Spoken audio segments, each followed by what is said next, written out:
Hello and welcome back to the Single Malt Review. We're in a slightly different angle here. You're seeing an otherwise unseen part of the room. The reasons for that I should have either made obvious or will make obvious very shortly, but I have made an alteration. I've altered the animals, Dave.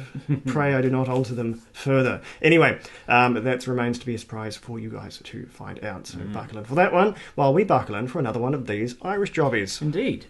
We're off to Northern Ireland today, County Down, to Hinch, relatively new distillery on the scene, I understand. Yes, it is. We're looking at the small batch Bourbon cask. This is a young whiskey, 3 to 4 years old, matured entirely in first fill bourbon, a blend of the distillery's own single malt and single grain.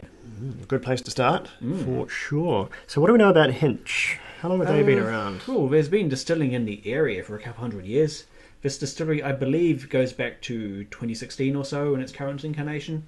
I've done not a whole lot of in-depth research, but cool, yeah, they formally opened their distillery's visitor centre in 2021. So, yeah, it's still they're newcomers, but making their presence felt. This whiskey is affordable, but is earning a few accolades. Yeah, and we will give them the benefit of the doubt, given that they have been distilling long enough, that we will make the assumption that this is Hinch by Hinch. This is their own juice. This isn't a sneaky. They haven't snuck some Bushmills in round the back and put a label on it, as is so often the case with a lot of these new Irish startups. It really is a bit of a problem, but I mean, I guess you can't hurry time, so there's a limit to what one can do. So we'll approach this as its own animal here, and right off the bat, that's a pretty good colour. That's a pretty good honest gold there. I don't think, if there has been any colouring here, it has been so subtle, such that I'm not sure why you would bother doing it. So that's that first box ticked. So on the nose, did this one say it was a single malt? It's a blend. Batch. So blended whiskey. Goodness, it's their missed own that malt one. though, and their own grain. So like a single malt plus a single grain, you could say. A single blend. Not a common thing. Who does a single blend? Loch Lomond does a single blend, and that's just about it, I think. I'm not 100% sure it's their own grain whiskey. All I know is that it's made with a single malt plus a single grain. Interesting. All right, what do we got?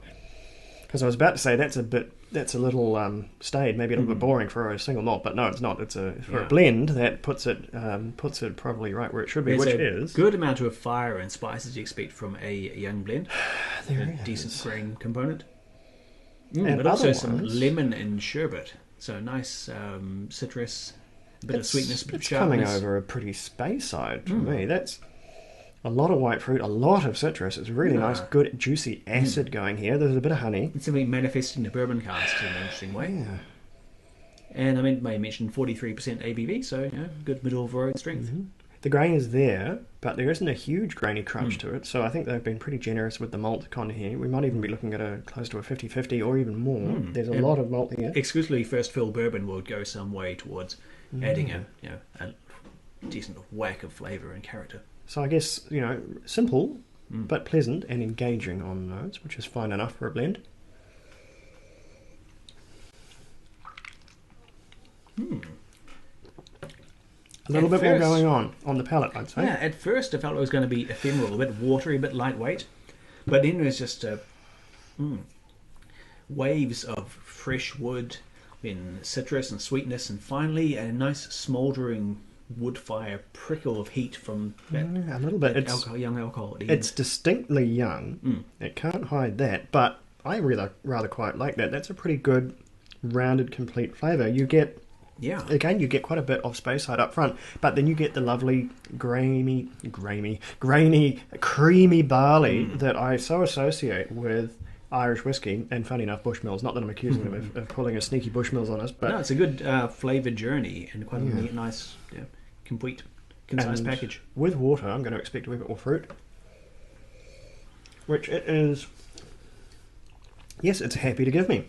That's really supercharged those lemons, supercharged some of that space side character coming through, which I rather like in a blend. I'm trying to think of something I can compare this to. Boutique blends above 40% are so uncommon.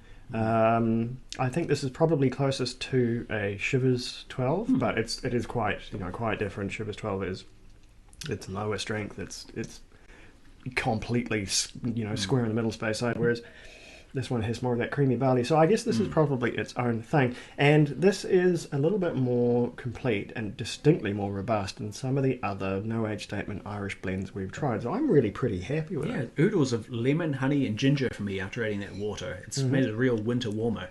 Not so appropriate for us here in summer, but not so much. Still tasty. What would be deliciously naughty would be an ice cube in here, and I think it would do pretty well.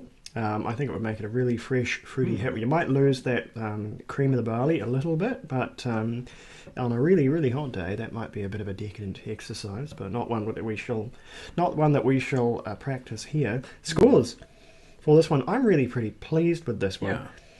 As far as no age statement blends go, and remember it is a blend, so it's not shooting for the stars in terms of a single malt or ever, single pot still or anything like that.